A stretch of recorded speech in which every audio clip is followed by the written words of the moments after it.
Shamu, everybody. It's been a little while since I've done a video. It's just been too hot and I've been too busy.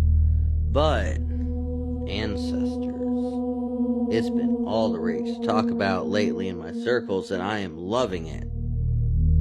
And so I thought I would share I guess you could call it a traditional Mesopotamian prayer to your ancestors. This would be a prayer that would be done and accompanied by libations and putting out bread, kispu, working with your ancestors. Notably, this is a prayer that does not require knowing the names of your ancestors. It uses the poetic device of just being all-encompassing. And so we have a list of things that we list, and that is kind of our sign that we're talking about any and all. Also, this is one of the prayers and incantations where we do see Gilgamesh represented in the context of the dead and the ancestors. I might do a whole video about that. But we're going to go through this. Maybe I'll adopt it, maybe I'll don't, but this is one of my favorites. This is the Ghosts of My Family prayer. So in English, for y'all, obviously, it goes, You, the ghosts of my family, progenitors in the grave, the ghosts of my mother, my grandfather, we're going to start this all over, I gotta have myself. You, the ghosts of my family, progenitors in the grave, the ghosts of my father, my grandfather, my mother, my grandmother, my brother, my sister, the ghosts of my family, my kin, and my clan, as many as are sleeping in the netherworld.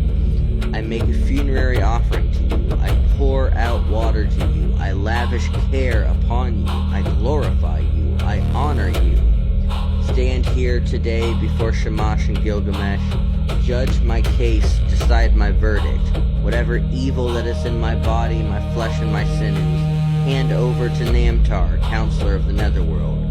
Let Ningajita, throne bearer of the wide netherworld, watch them carefully. Let Bidu, chief gatekeeper of the netherworld, bolt the gate before them.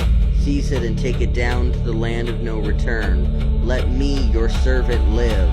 Let me be well, let me be clear of sorcery through your names, that I may libate cool water into your pipe. Heal me, that I may sing your praises. So we have a couple interesting things in this prayer. It's one of the reasons I really like this one. So we start, obviously, the ghosts of my father, my grandfather, my mother, my grandmother, my brother, my sister. So we kind of name all of the family. And then we extend out.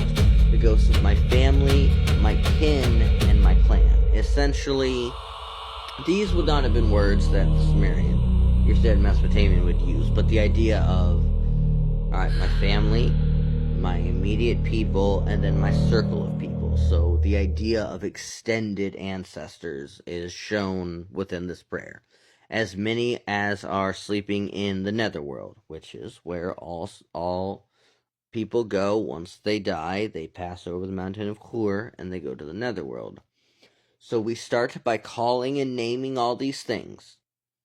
And then we have where we narrate our action. We make a funerary offering. We pour out water. We lavish care. And then, of course, the glorification, the edification, and the honoring of them.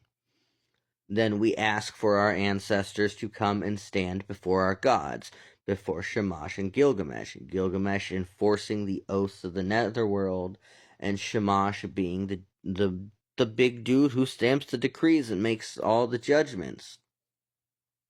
So we ask the ancestors to show up next to these two judges, a judge of the sky and a judge below, and we ask them to judge our case, choose our verdict. We say that whatever evil there is in my body, in my flesh, in my sinews, again, that all-inclusive, whatever evil is in me, hand it over to Namtar. Namtar being fate, the Mesopotamian embodiment of fate itself. Hand this evil over to fate, that fate will deal with it. As well as being counselor of the netherworld, this can be sent back down. We call upon Ningishita, who is the throne bearer in the netherworld, who also takes people to their tutelary deity, who also can travel up and down there. So he can come to us, he can take this, and he can drag it down. We ask Ningishita to watch over us, to watch us carefully, to watch the evil. We call upon the gatekeeper of the netherworld, Bidu, to bolt the gate before them. So essentially, whatever evil, we're going to draw it back down to the netherworld. We're going to take it from us, from our flesh, our sinews, our body. We're going to send it to the underworld, and we're going to ask Bidu to bolt the gate. Seize it, take it down to the land of no return. And then, let me, your servant, live. Talking again, asking our ancestors to step in, to speak with these deities on our behalf, and to let us be able to live. Let us be able to be well, to be clear of sorcery through the names of our ancestors. And the promise that comes after that, if we continue to live a good life, if we continue to be well and not sick, that means that we can sit here and we can libate water, we can sing their praises, we can uplift and honor our ancestors. If we are not sick, if we are not struggling, it is understood that if our ancestors give us blessings, we will in turn use those blessings to honor and praise them and elevate them. And in that way, they will have more domain, more power to elevate us. And then we take those new blessings and we continue this in this very symbiotic cycle. So that's a little look into a brief sliver of ancestor work in Mesopotamia. That's all for me tonight. May your ancestors bring you the sweetest of portents. May you have the most wonderful of dreams. May you all stay cool, and may you all stay safe. Shamu.